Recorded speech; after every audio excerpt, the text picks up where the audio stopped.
Hi everyone.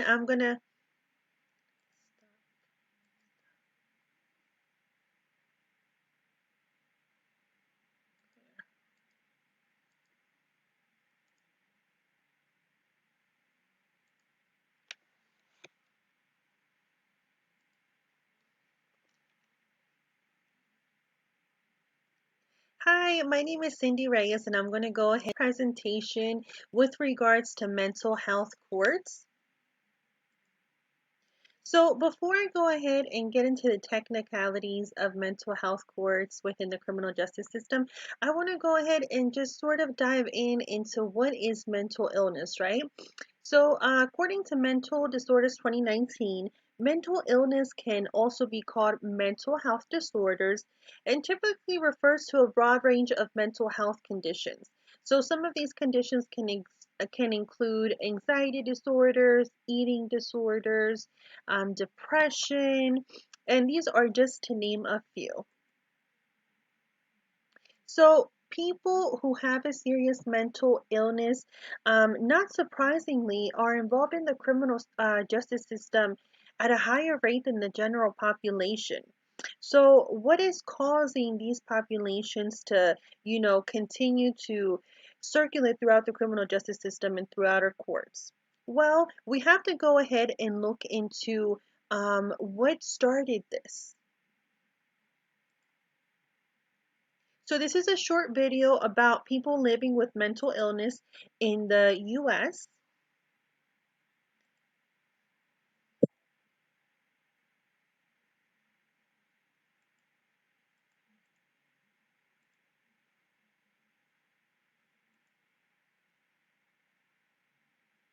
And unfortunately, it's not letting me play it, but so what happened before there were mental courts? So let's take a look back and look into history. So deinstitutionalization is a long name, I know, but it's a name given to a policy whose focus was to move the mentally ill population out of mental health institutions.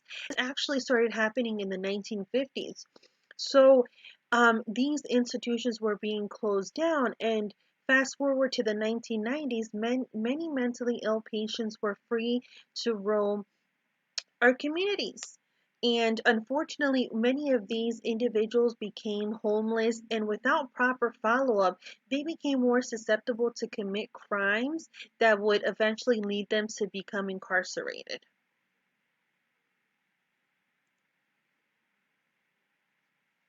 Okay, so this is what generated a need for change. So, mental health courts were created in the early 1990s, and these were actually modeled after drug courts, offering an alternative for people with substance abuse problems who were charged with drug related crimes. So, just like these drug courts, mental health courts came about to help these individuals who were actually 9 out of 10 times being incarcerated for petty crimes, for low level crimes, but where were we sending them, right?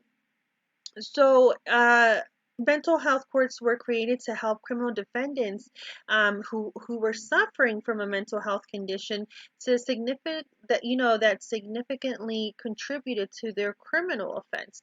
And during my research, I found that there were over 300 mental health courts created in the United States. So negative consequences of the mentally ill with, being incarcerated.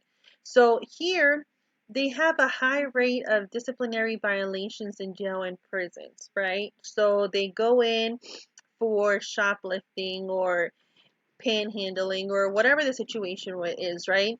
And then what happens? They go in there and they're not receiving the treatment that they need, and they're also at an increased risk of victimization by other inmates. So this is what prompted, um, changes to being made. So correctional officers play a huge role in the correctional, justice system in the treatment of the mentally ill, because if you think about it, these are the individuals that have the most contact with them.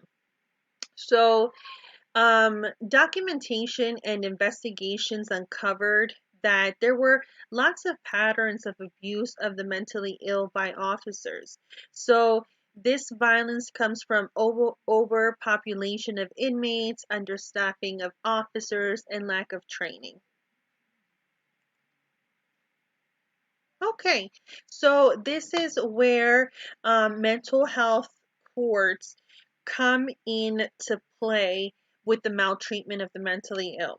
So, with the appropriate investigations, it was uncovered that mental health screenings, follow-ups, and administrations of medications were inadequate. They weren't working. So, specifically, in Yakima County, there were 33 federal lawsuits filed in the U.S. District Court. So, in that high court, that led to extreme changes in how jails operate in treating inmates with mental illness. So as we can see, there was a settlement that was made, and a vicious cycle is created when these inmates are arrested, like I was previously saying before, and they're not being arrested, the majority of the time for felonies, they're being arrested for low-level crimes. And it's unfortunate because they end up in prisons, and let's say they circulate and their mental health is not addressed, they can end up having more violations and end up in solitary confinement. And what does that do to an individual with a mental health illness? That creates a deeper, circle for them to fall into, and just negative patterns happen.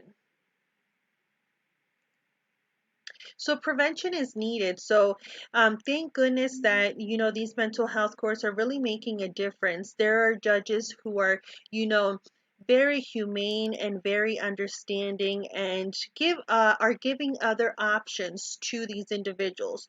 We don't want them to continue revolving in the criminal justice system, because throughout my research, I found that suicide is the leading cause of death in prisons worldwide.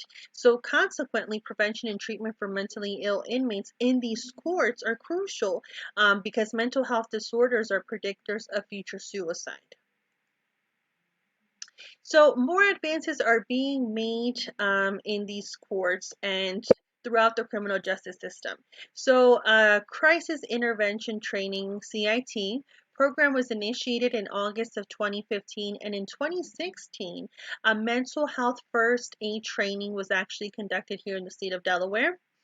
Department of Correctional Facilities have also improved the medical slash mental health screening processes for inmates, which is great because they're able to address their needs when they're coming into the system.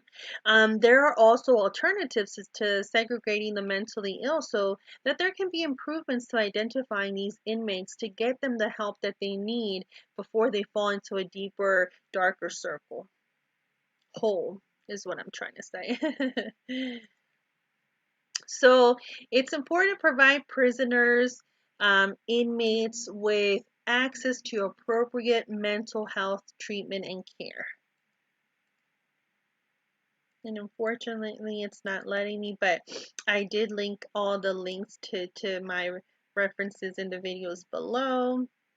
Thank you. So that was my presentation, and these are my references. Thank you.